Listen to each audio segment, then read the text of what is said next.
Bonsoir à vous tous et bienvenue dans votre émission Ça tourne, une émission dans laquelle le monde de l'image sera mis à l'honneur. Installez-vous confortablement car voici ce qui vous attend ce soir.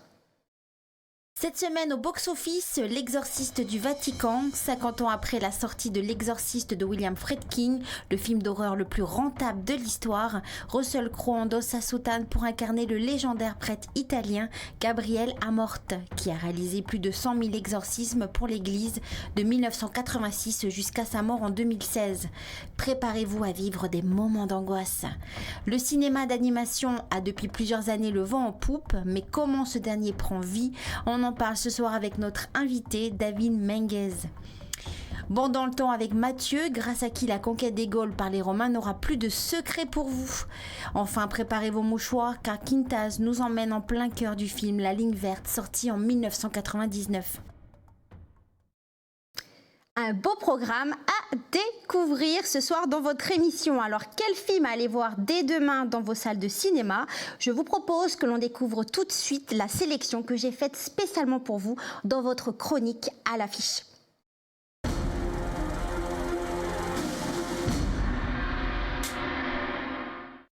On commence avec le film L'Exorciste du Vatican.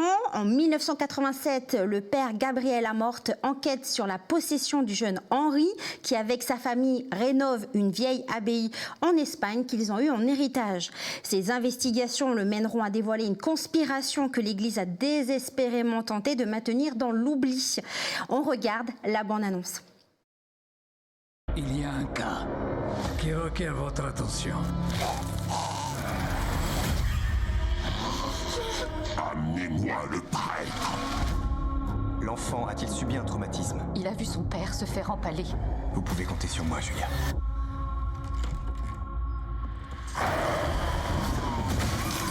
C'est pas le bon prêtre.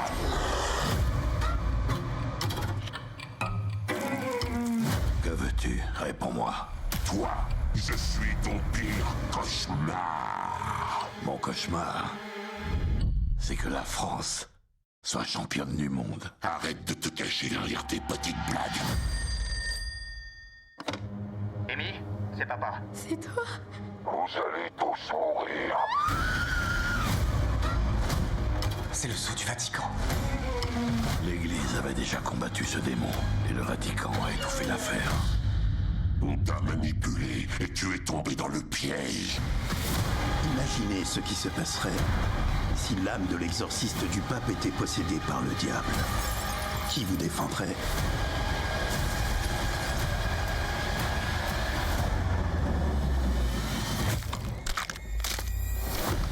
Ma foi n'a besoin d'aucune défense.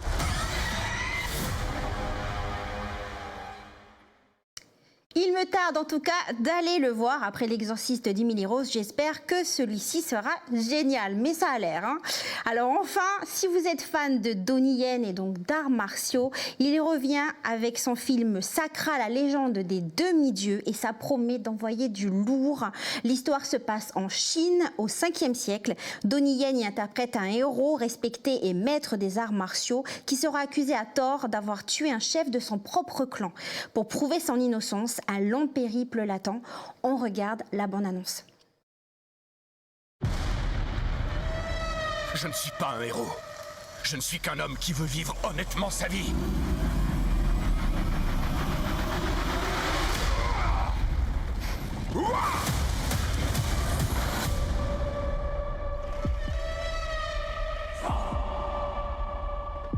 Tu oublies que c'est toute la dynastie Song qui est en péril en ce moment. Maître Ma a été tué hier soir, assassiné par un traître. Quelqu'un affirme que c'est toi qui l'as tué. Toute la lumière sera faite.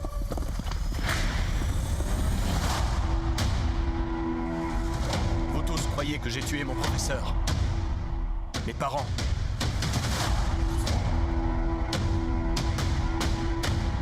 Tout le monde raconte que c'est un homme peu recommandable. Je ne fuirai pas.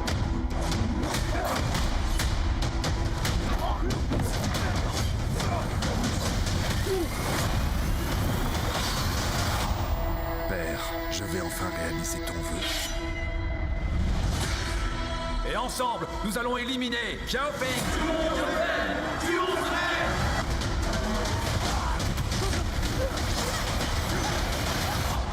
Tu vois ce qui arrive quand tu refuses de te soumettre à mon pouvoir. Je dois le tuer. Je vais le faire ce soir.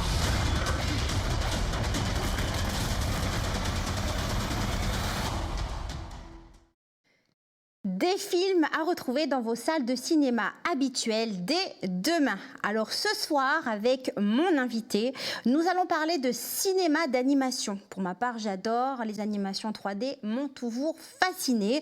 On en parle tout de suite dans votre chronique Gros Plan.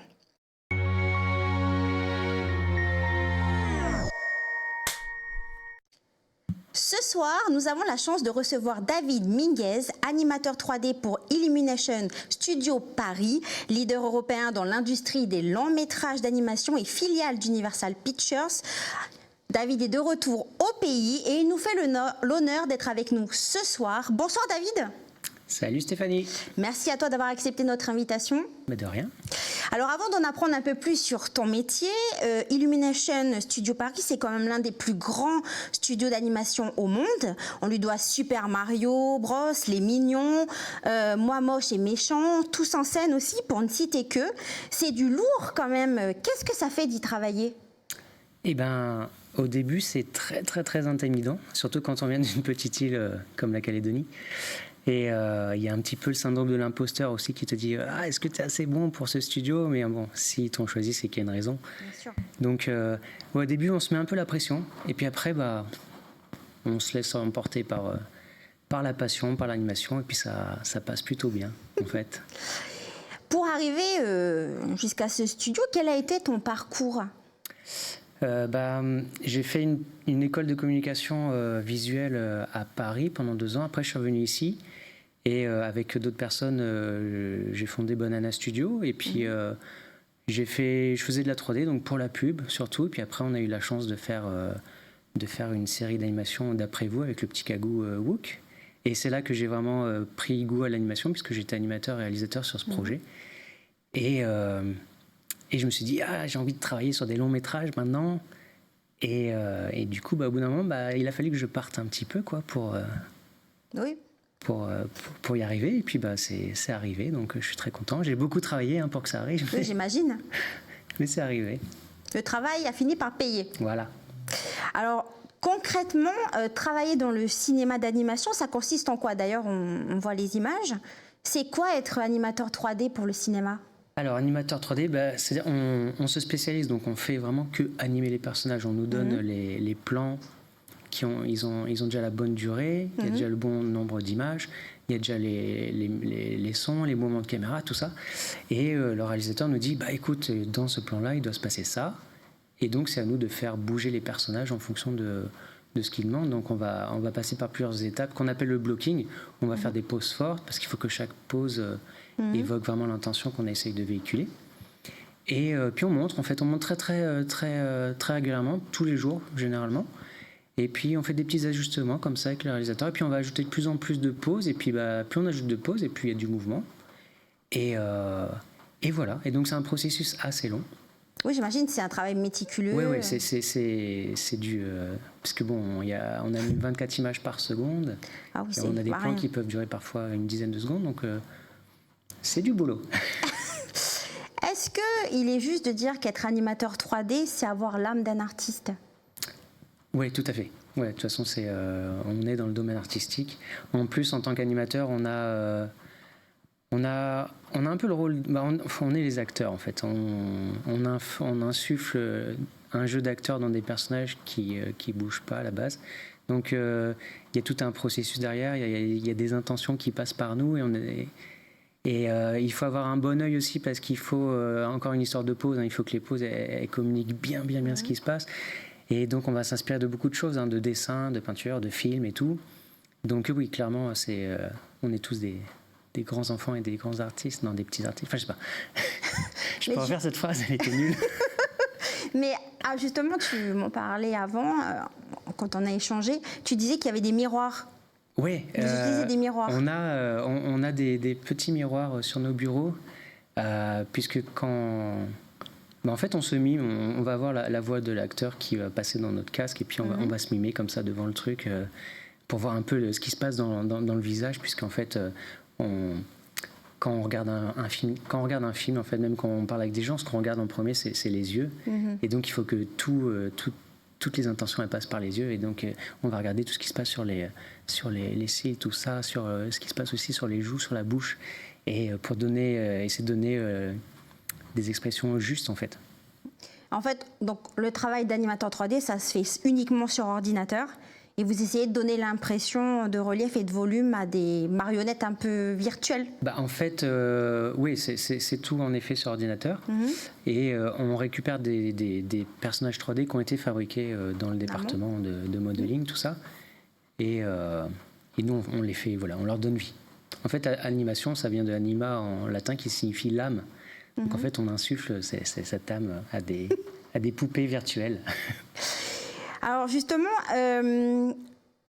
tu as dû travailler sur pas mal de films. Là, j'ai ouï dire qu'il y en avait un qui allait sortir en fin d'année. Tu peux nous en parler brièvement parce que tu ne peux pas tout dire. Oui, il y a le teaser qui a été diffusé il y a un petit mois. Donc c'est un film qui s'appelle Migration, sur lequel j'ai travaillé pendant 2 ans et demi. 2 ans et demi, ah ouais, c'est long. C'est très long. Et un film que j'aime vraiment beaucoup. Et réalisé par Benjamin Renner et co-réalisé par Guilo Homsi. Et ouais, j'ai vraiment adoré ce. Je suis en train de regarder les images en même temps. Non, c'est magnifique, franchement. Puis c'est vrai j'ai adoré. J'ai vraiment adoré. Et donc, il sort à la fin de l'année. Je suis très pressé de voir le résultat final. Et donc, dans ce film, toi, tu as travaillé sur quoi exactement ? Moi, j'étais animateur main, ce qu'on appelle ça. C'est quand on anime les personnages principaux. Et après, sur les derniers mois de la production, j'étais lead, c'est-à-dire que j'étais à la tête d'une équipe. Ah oui. Et donc, pareil, comme pour les autres films, on nous donne un plan avec un nombre d'images définies, et puis toujours cet échange avec le réalisateur. Il faut qu'il se passe ça, il faut qu'il se passe ça, il faut qu'il se passe ça. Et donc le même processus, et puis souvent on recommence parce qu'on se rend compte que ça fonctionne pas si bien que ça, et puis voilà, on répète, on refait, on raffine les mouvements et tout, et on doit aussi beaucoup se renseigner sur l'anatomie des oiseaux, parce qu'il faut que ça soit comme si c'est vrai, quoi. Voilà. Ouais, faut que ça cale à la parce qu'il se passe beaucoup de choses très étranges dans les ailes et même dans les pattes et tout. Ce qu'on pense être un genou inversé, en fait, c'est pas un genou, c'est une cheville. Enfin, ce genre de choses, tu vois. C'est voilà. Et vous étiez, généralement sur un film d'animation, vous êtes plusieurs. Enfin, c'est une sacrée équipe. Je sais pas, en termes d'animation 3D. Il suffit de regarder les génériques. Ouais. C'est vrai qui sont très longs. Mais c'est plusieurs centaines de personnes qui travaillent sur un film. Alors, justement, l'animation 3D, en fait, on retrouve dans la publicité, dans les jeux vidéo, le web, là, on parle de cinéma.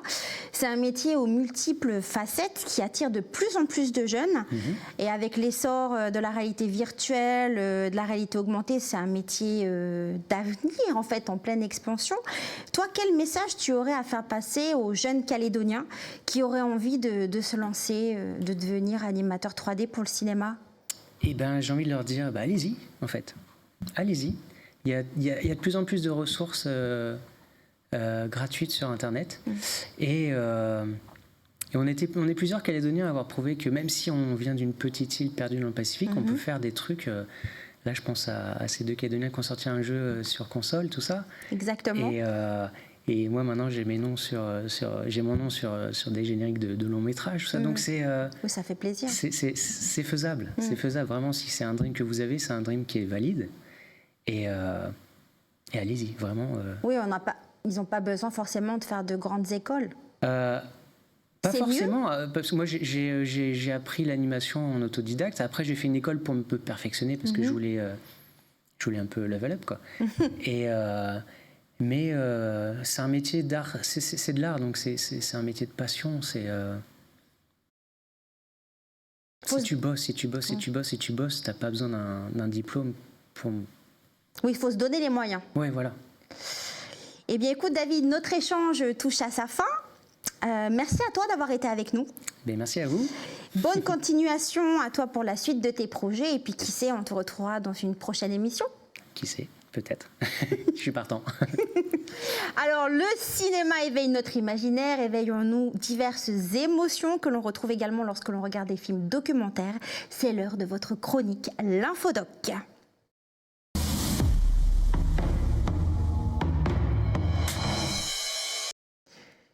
Bonsoir Mathieu. Bonsoir Stéphanie et bonsoir à vous chers téléspectateurs. Comment vas-tu ? Écoute, ça va très bien, toujours très heureux d'être dans cette chronique dans ton émission.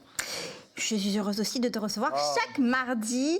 Alors, de quoi vas-tu nous parler ce soir ? Alors ce soir, nous allons parler d'archéologie avec un film de 52 minutes qui s'appelle La route des amphores, du réalisateur Nicolas Jouvin. Alors, tu vas peut-être me demander qu'est-ce que c'est que les amphores ? Exactement. Alors les amphores, c'est ce récipient en céramique le plus utilisé dans l'Antiquité.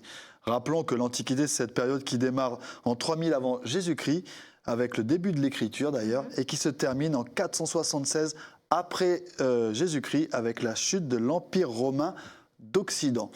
Alors, c'est un petit peu l'équivalent, cet amphore, c'est un peu l'équivalent de la poterie lapita pour la région Pacifique. Enfin, peut-être que les archéologues ne seraient pas d'accord avec ça, mais bon. Les premières amphores ont été découvertes en fait au Proche-Orient au 3e millénaire avant Jésus-Christ. Donc, elles proviendraient du Proche-Orient. Une amphore, ça servait à l'époque à transporter des denrées alimentaires, surtout de l'huile, notamment de l'huile d'olive, du poisson séché, de la bière et surtout du vin. Et oui, déjà à l'époque. Mais je vous propose qu'on regarde un petit extrait avant de continuer. C'est l'introduction du documentaire. C'est parti.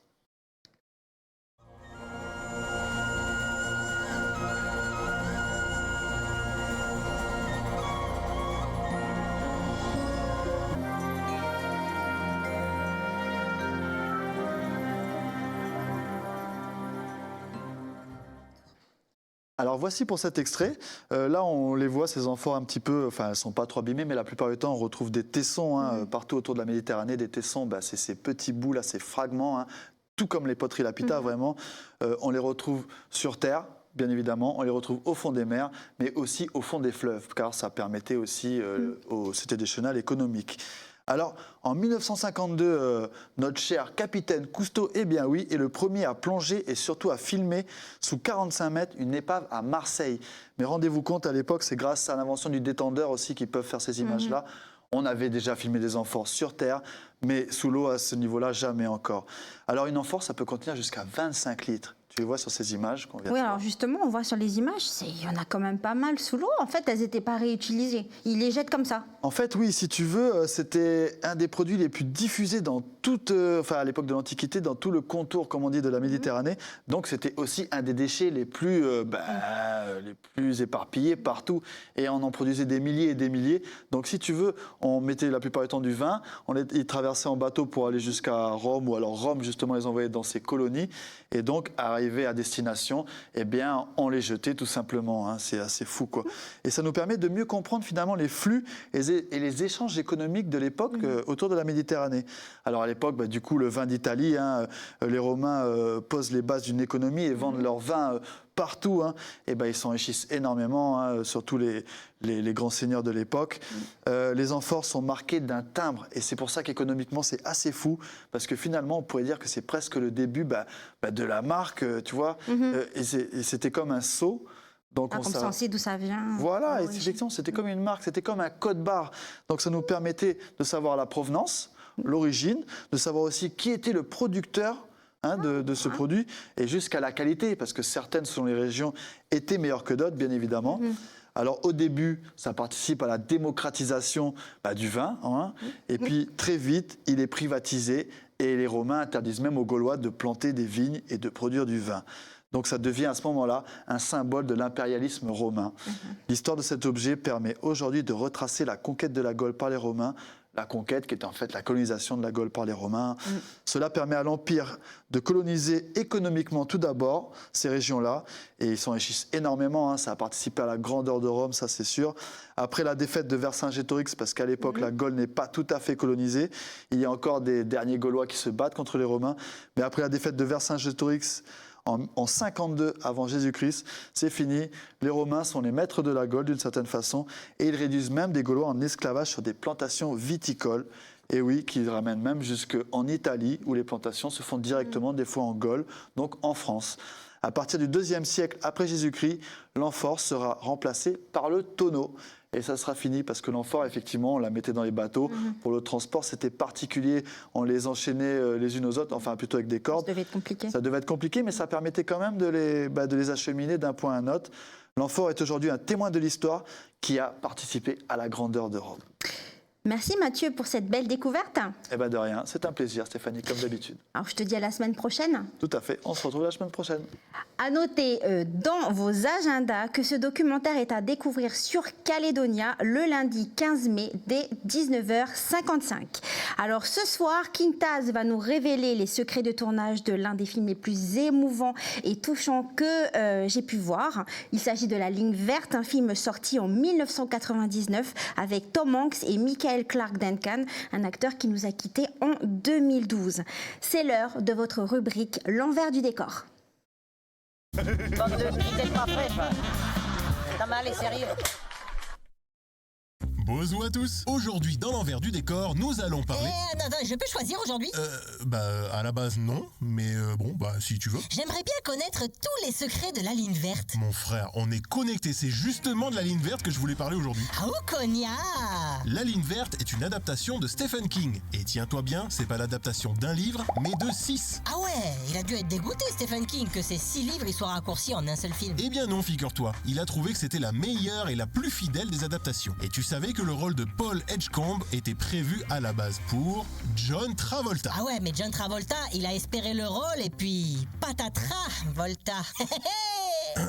Je peux continuer? Oui, non, mais c'est rigolo, non? Le film a fait une grosse polémique autour du personnage de John Caffey. Plusieurs critiques de cinéma ont reproché l'utilisation du Power of Black Magic. Hein? C'est quoi ça? En gros, qu'ils utilisent le cliché hollywoodien d'un personnage noir pour venir sauver une autre personne blanche via une intuition ou de la magie. Ce que l'auteur a démenti en disant que c'était la seule explication pour qu'un homme soit condamné à mort avec aussi peu de preuves à cette époque-là. Qu'est-ce que j'ai pu pleurer pour ce John Caffey là? Un grand monsieur. Eh ben, pas si grand que ça. Tu rigoles ou quoi? Il est immense le frère. Eh ben, pas si grand que ça, je t'ai dit. Enfin, si, parce qu'il fait quand même 1m96. Mais la production a voulu faire une illusion de géant pour le personnage de John Caffey. Il marchait donc sur des caisses en bois pour être encore plus grand. Les éléments autour de lui, tels que la chaise électrique ou son lit, étaient conçus en plus petite taille pour donner cet effet de géant. C'est fou quand même, hein? Et ouais, c'est la magie du cinéma.